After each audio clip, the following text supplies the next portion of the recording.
Dear students, welcome to the online classes. I hope you will enjoy the online classes. Dear students, today we will discuss about definitions and kinds of grammars, language, letters, alphabets, words and sentence of English grammars. Dear students, today first of all we will discuss about grammar. यानी what defines grammar? What is grammar?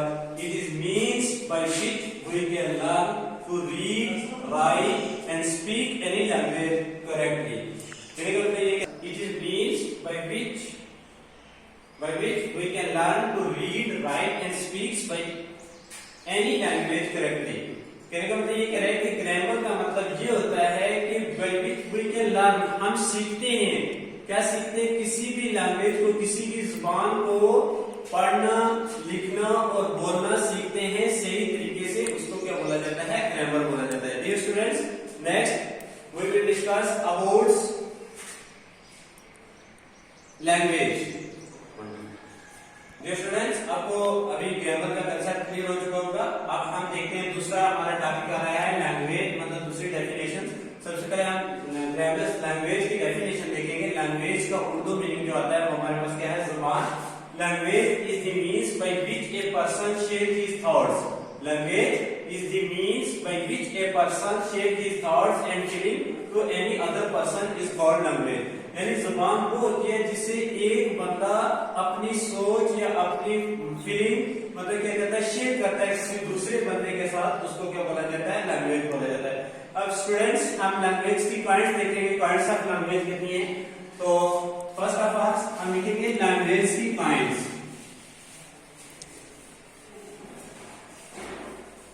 Kinds of language. Kinds of language.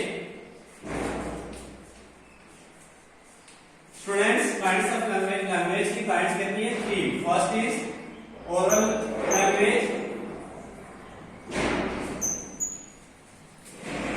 second is language, written language and third is sign language. Sign language. Students, kinds of language कितनी है हमारे पास? 3 kinds of language है. First is oral language. Oral means जो हम जुबानी, मतलब एक बंदा बोलता है और दूसरा क्या होता है? सुनता है, मतलब उसको बोला जाता है ओरल लैंग्वेज. जो हम जुबानी बात करते हैं उसको ओरल लैंग्वेज कहा जाता है. रिटन लैंग्वेज वो होगी जो जुबान हम लिखते हैं और लिख के दूसरे के मतलब दूसरे के पास भेजते हैं और दूसरा क्या करता है? उसको पढ़ता है, उसको बोला जाता है रिटन लैंग्वेज. और साइन लैंग्वेज वो हो गया जो हम इशारे से किसी जुबान से मतलब बात करते हैं, तो वो क्या गया? साइन लैंग्वेज हो गया. तो आई होप आपको मतलब क्या हो चुका होगा कि लैंग्वेज का कंसेप्ट क्लियर हो चुका होगा. अब उसके बाद हम चलते हैं लेटर के ऊपर. स्टूडेंट्स, आइए हम सबसे पहले लेटर की डेफिनेशन. लेटर का उर्दू मीनिंग क्या आता है? स्टूडेंट्स, हरफ. तो anybody ask you define letter या व्हाट इज लेटर, तो आप कहेंगे smallest sounds of any language. Smallest sound of any language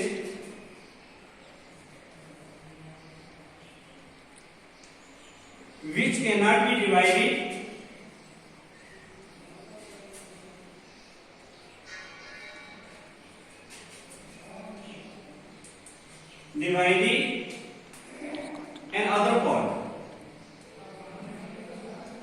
another part is called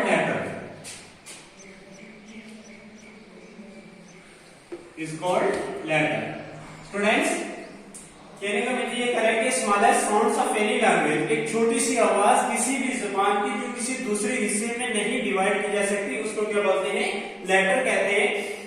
for example हमारे पास लेटर कौन सा है? A B C. यानी ये हमारे पास क्या है? लेटर्स है. इसका मतलब पर्टिकुलर यानी प्रॉपर नाम क्या है? इसका नाम क्या है? ए है. लेकिन हम कॉमन नाम से इसको क्या बोल सकते हैं? ए कह सकते हैं. इसका असली नाम बी है, लेकिन हम इसको ये हमारे पास क्या है?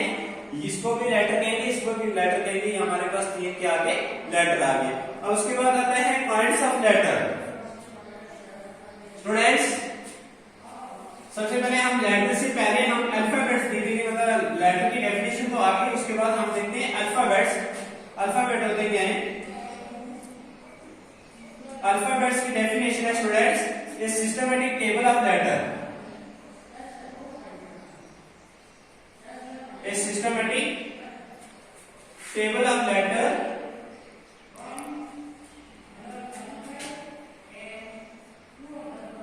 is called alphabets। तरतीब के साथ हम हरूफ को जो मतलब टेबल बनाते हैं उसको क्या बोला जाता है? अल्फाबेट्स कहा जाता है। स्टूडेंट्स यहां से हम लिखते हैं A B C D E F G H J K L M N O P Q R S T U V W X Y Z। ये हमारे पास ये जो टेबल बना है इसको क्या बोलते हैं? यहां से लेके A से Z तक ये हमारे पास क्या आ गया? अल्फाबेट्स आ गए। यानी एक जो है ये लेटर है और ये A से Z तक इस पूरे होल को हमें को पूछे तो ये हमारे पास क्या बन गया? अल्फाबेट्स बन गए। स्टूडेंट्स अब हम देखते हैं कि ये अल्फाबेट्स है कितने।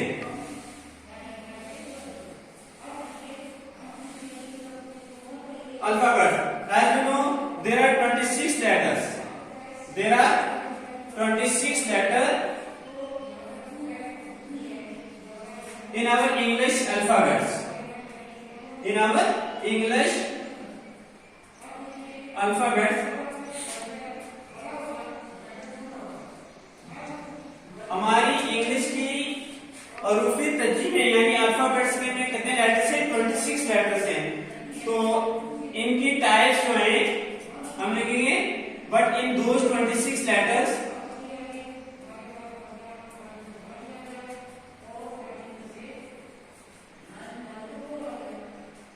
five are vowels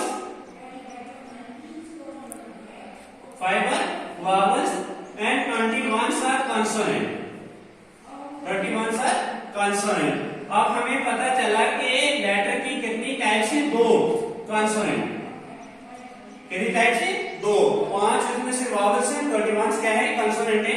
अब वावल कौन से हमारे पास? ए ई आई ओ और यू, ये हमारे पास वावल आ गए। और बाकी जो बचे अपार्ट फ्रॉम वावल, यानी वावल से अलावा जितने भी हैं वो हमारे पास क्या है? ये कॉन्सोनेंट है। तो इट मीन्स हमें पता चला कि वावल और कॉन्सोनेंट की लेटर की 2 टाइप्स हैं, जिसमें कह रहा है कि ए ई आई ओ यू ये 5 वावल आ गए और इनको छोड़ के बाकी जितने भी हैं हमारे के आगे कॉन्सोनेंट आ गए। अब उसके बाद स्टूडेंट्स आगे हम वर्ड्स देखते हैं। लेटर भी हो गया हमारे पास, अब उसके बाद अल्फाबेट भी हो गया और उसके बाद हमारे पास ये टॉपिक बच गया कौन सा? वर्ड। वर्ड देखते हैं हम।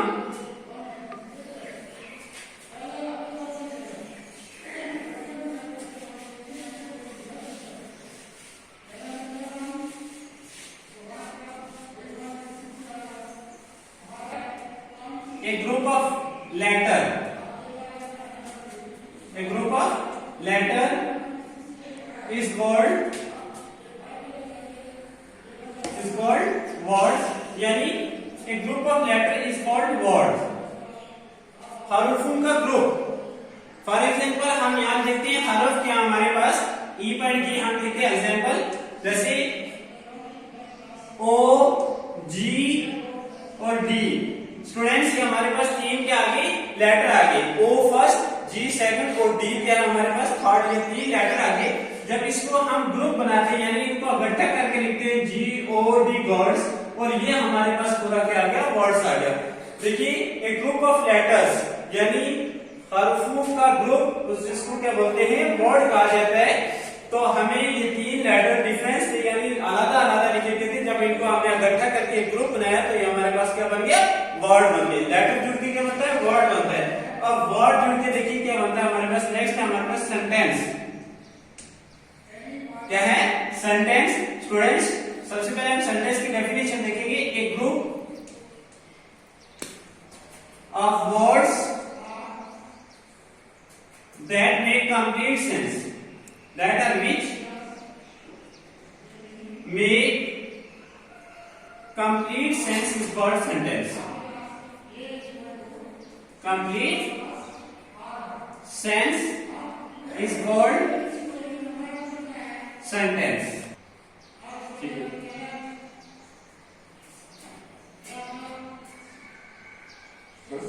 Definition है, a group of words which make complete sense is called sentence. यानी लफ्जों का ग्रुप जो हमें मुकम्मल मतलब देता है उसको हम क्या बोलते हैं, सेंटेंस कहा जाता है. फॉर एग्जाम्पल हम यहाँ लिखते हैं कि he is going to school. Going to school. अब हमारे पास स्टूडेंट्स देखिए कि हमारे पास 1 2 3 4 और 5 ये 5 हमारे पास क्या है, वर्ड्स. अगर इनको हम अलग अलग करके देखें, जब इनको हमने इकट्ठा लिखा और आखिर में फुल स्टॉप डाला तो ये हमारे पास क्या बन गया, एक सेंटेंस बन गया जो मुकम्मल मतलब देता है. यानी he is going to school, वो क्या कर रहा है, स्कूल जा रहा है. तो स्टूडेंट्स अब यहाँ लेसन हम अपना क्लोज कर रहे हैं या बंद कर रहे हैं. तो next day we will discuss about points of sentence. I hope you will memorize these topics very carefully and write down on your homeworks, notebooks very carefully. Okay.